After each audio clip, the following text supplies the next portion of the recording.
Hello students. English के paper में अगर पोट्री सेक्शन से फुल मार्क्स चाहिए तो ये वीडियो एंड तक देखना। आज मैं आपको dust of snow, fire and eyes और टाइगर इन द जू के वो 3 सेंट्रल आइडिया बताऊंगा जो 100% बोर्ड एग्जाम में आते हैं। तो इन तीनों पोएम्स के पीछे रॉबर्ट फ्रॉस्ट और लेजिल नॉरिस क्या कहना चाहते हैं, तो चलिए सिंपल भाषा में हम समझते हैं। चलिए तो देखते हैं। देखिए लिखने का तरीका क्या है। सबसे पहले हम लिखेंगे कैसे। देखिए जो क्वेश्चन नंबर देगा आपको अपने कॉपी में लिखना है तो लिखेंगे कि आंसर नंबर 1, यानी जो क्वेश्चन अगर नंबर 1 दिया है, नंबर 1 का क्वेश्चन है तो लिखेंगे आंसर नंबर 1। यदि क्वेश्चन नंबर 2 का है तो लिखेंगे आंसर नंबर 2। यानी जो नंबर होगा आप यहाँ नंबर डालेंगे। ठीक है, जो नंबर होगा यहाँ आंसर नंबर 1, 2 होगा 2, 3 होगा 3, इस तरह से जो भी नंबर आएगा आपका क्वेश्चन नंबर होगा वो यहाँ पे लिख देंगे आंसर नंबर 1। उसके बाद हेडिंग लिखेंगे सेंट्रल आइडिया।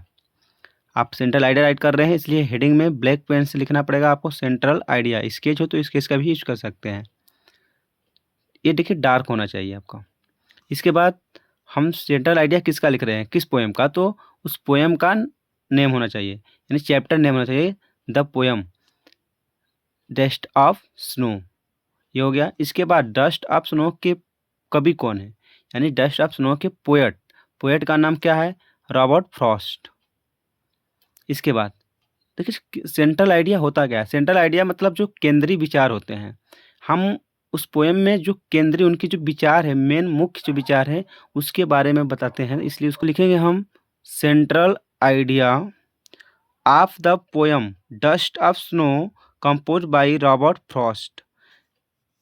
यानी ये आपको किसी भी सेंट्रल आइडिया लिखना है, जिसका भी लिखना है, चाहे फर्स्ट लिखिए सेकंड थर्ड जो भी लिखना है आपको सेंट्रल आइडिया, उसमें आपको लिखना पड़ेगा central idea of the poem. जो भी सेंट्रल आइडिया लिख रहे हैं उस पोएम का नाम लिखेंगे यहाँ पे। इसके बाद कंपोज बाई, यानी उसके कवि कौन है या कंपोज बाई का जो भी कवि है उस कवि का नाम होगा रॉबर्ट फ्रॉस्ट। जैसे डस्ट ऑफ स्नो का कवि है रॉबर्ट फ्रॉस्ट, हमने रॉबर्ट फ्रॉस्ट राइट कर दिया। इसके बाद जो है ईच डैट। अब देखिए ईच डैट यानी जो भी राइट करेंगे यहाँ से लेकर आप इसको देखिए मेन पॉइंट को आप अंडरलाइन कर देंगे तो 100% जो है आपको 4 नंबर देने से कोई रोक नहीं सकता है। तो देखिए मेन पॉइंट को हम अंडरलाइन कर दे रहे हैं, इसके बाद हम समझा रहे हैं आपको क्या है ये। ठीक है, आप राइट करते समय जो बोर्ड के एग्जाम में जो है इसको अंडरलाइन कर दीजिएगा ताकि आपको 4 नंबर मिल जाए। तो देखिए आइए समझते हैं। Each that small accident can change our mood and outlook towards life. The poet यानी जो है देखिए रॉबर्ट फ्रॉस्ट द्वारा जो है ये लिखी गई कविता जो है डस्ट ऑफ स्नो का जो केंद्रीय विचार है यह है कि small accident can change our mood and outlook towards life. The poet की छोटी छोटी जो घटनाएं होती है वो हमारे मूड को, हमारे माइंड को, हमारे विचार को वो चेंज कर देती है। ठीक है, सुनो का कि जो that small accident can change our mood, यानी जो छोटी छोटी घटनाएं होती है हमारे मूड को क्या है बदल देती है। और जो है towards life the poet whose day was ruined suddenly feels happy and refreshed when snow fall on him from a tree। देखिए इसके बाद यानी जो अंडरलाइन दिए हैं, यानी लाइफ के बाद यदि आप जो भी लर्न किए, जो भी पढ़े हैं, जो भी बताया गया है आपको, वो भी इसके बाद आप राइट कर सकते हैं। ठीक है, तो आप उसमें जो भी पढ़े होंगे डस्ट ऑफ स्नो के बारे में आपको जो भी पढ़ाया गया होगा, तो इतना लिखने के बाद जो है आप इस यहाँ से लेकर इसमें जो है बीच में आप जो पढ़े हैं उसको आप लिख सकते हैं। या फिर आपको ये लिखना है तो ये भी समझ लीजिए कि द पोएट हुज, यानी जो है एंड आउटलुक टुवर्ड्स लाइफ, जीवन के प्रति जो भी दृष्टिकोण को क्या है वो बदल सकती है।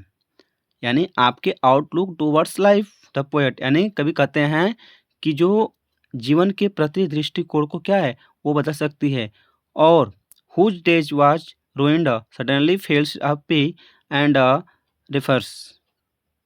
refreshed when snow fall on him from a tree। और जिस दिन कवि बताते हैं कि जिस प्रकार से वह छाया हुआ था, अचानक एक पेड़ से उस पर जो है बर्फ गिरने पर अचानक हाफ और कह सकते हैं हाफ दिन जो था जो है वो बदल जाता है। यानी वो रोकेश को भर दिया, ठीक है। यानी वो जो है दुखों को क्या है वो भर दिया। समझ में आया? तो व्हेन स्नो फॉल्स यानी जो बर्फ के कण थे, यानी जो बर्फ के कण थे वो बर्फ के गिरने पर अचानक जो है कवि के मूड को क्या है बदल देता है। और snow change his mood and given him pleasure, the poet wants to convey that sometimes certain moments have a great importance। यानी स्नो ने उसके मूड को ठुकरा दिया, या कह सकते हैं स्नो ने जो है उसके मूड को बदल दिया और उसे खुशी दी, ठीक है। यानी जो है उसे क्या है कन्विंस किया, हाँ प्लेस्योर किया है मतलब खुशी दी। और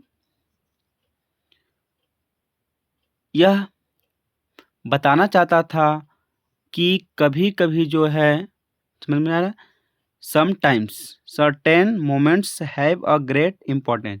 जो कभी-कभी क्या करता है आपको बताना चाहते हैं कि कभी-कभी जो है ये मूड को या इस सिस्टम के क्षण में एक महान दोष होता है। यह हमें सिखाता है, ठीक है, यह हमें सिखाता है। इट्स टीचेस अस डैट, यह हमें सिखाता है या हमें बताता है। आपको यहाँ से लेकर जो है इस पूरे लाइन को जो है आप अंडरलाइन कर दीजिए। अब यहाँ से क्या है कि it teaches us that event, यह हमें सिखाता है कि little things in nature can bring hope and positivity. तो यह हमें सिखाता है कि जो है नोटर या छोटी-छोटी जो वस्तुएं हैं, छोटी-छोटी जो वस्तुएं होते हैं या बातें, ठीक है, सॉरी नेचर, तो छोटी-छोटी चीज़ें जो हैं या छोटी-छोटी जो बातें होती हैं वो मुझे आशा लाती है और मेरे अंदर जो है पॉजिटिविटी लाती है। और इसके बाद आप ये थोड़ा सा लाइन लिखने के बाद इसको भी लिखेंगे, a thing a beauty is a joy forever. यानी सौंदर्य की बात हमेशा के लिए जो है खुशी है। तो दोस्तों ये थे वो सेंट्रल आइडिया। अगर आपने ये सेंट्रल आइडिया समझ लिए तो एग्ज़ाम में किसी भी क्वेश्चन का आंसर खुद बनाकर लिख पाओगे। अगर आपको इनके शॉर्ट नोट चाहिए तो कमेंट में करिए और चैनल को सब्सक्राइब करना मत भूलना। Thank you.